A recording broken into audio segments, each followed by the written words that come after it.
मोठी बातमी, संजय निरुपम यांची काँग्रेसमधून हकालपट्टी करण्यात आलेली आहे। मित्रपक्ष विरोधी भूमिका घेतल्याने ही कारवाई करण्यात आली आहे। या क्षणाची सगळ्यात मोठी बातमी आपण पाहतोय।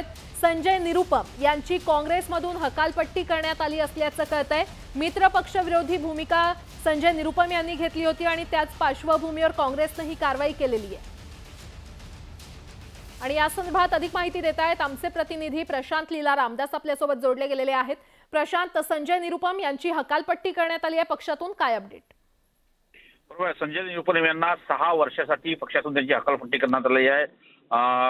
काँग्रेसवर बघितलं तर संजय निरुपम जे आहेत हे यांनी पक्षविरुद्ध अनेक वक्तव्य दिलेले आहे। आज या संदर्भात जेव्हा मुंबईमध्ये प्रदेश नाना पटोले यांना विचारलं असतं त्यांनी सांगितलं की त्यांच्या संदर्भातला निर्णय आजच होण्याची शक्यता आहे आणि आज सायंकाळपर्यंत त्यांचा निर्णय झालेला आहे असं होईल अशी त्यांनी शक्यता म्हटलं होतं।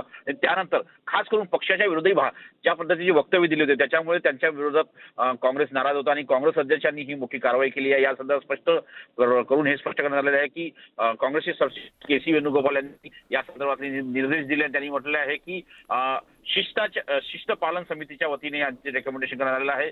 त्यांच्या संदर्भात अनेक तक्रारी होत्या आणि त्यांनी जी शिस्त असते, पक्षाची शिस्त आहे ती तोडली आहे आणि पक्षविरोधी कारवाई देखील केलेल्या आहेत। त्यामुळे त्यांच्यावर कारवाई करत आम्ही आगामी 6 वर्षासाठी पक्षाध्यक्ष मल्लिकार्जुन खरगे यांच्या सूचनेनुसार त्यांना आगामी 6 वर्षासाठी संजय निरुपम यांना आम्ही पक्षातून निलंबित करत आहे आणि तत्काळ हा निर्णय लागू होईल अशा प्रकारची सूचना देखील त्यांनी म्हटलेलं आहे। त्यामुळे एक मोठा धक्का संजय निरुपम यांना बसला असं म्हणावं लागेल। आणि पण त्या संदर्भात जर बघितलं आजच या संदर्भातलं एक ट्विट देखील खास करून एक्स अकाउंटवरती प्रतिक्रिया दिली आहे संजय निरुपम यांनी। त्यांनी म्हटलंय की काँग्रेस पक्षाकडे आर्थिक तंगी आहे ना, अशा वेळी तुम्ही माझ्याकडे कागद आणि निधी खर्च करण्यापेक्षा स्वतःच्या पक्षाकडे लक्ष द्यावं। उद्या सकाळी मी या संदर्भात निश्चितपणे आपली भूमिका स्पष्ट करेल। त्यापूर्वी हे ट्विट केल्यानंतर आता थोड्याच वेळापूर्वी या प्रकारचं पत्र पुढे आलेलं आहे आणि काँग्रेसने त्यांना आगामी 6 वर्षासाठी हकालपट्टी केली आहे। प्रशांत, आणि संजय निरुपम यांना खरं तर याची आयडिया होतीच की अशा प्रकारे कारवाई करण्यात येईल, त्यामुळे आता त्यांची पुढची भूमिका काय असेल हे पाहणं महत्त्वाचं ठरणार आहे। प्रशांत, धन्यवाद या सविस्तर माहितीसाठी।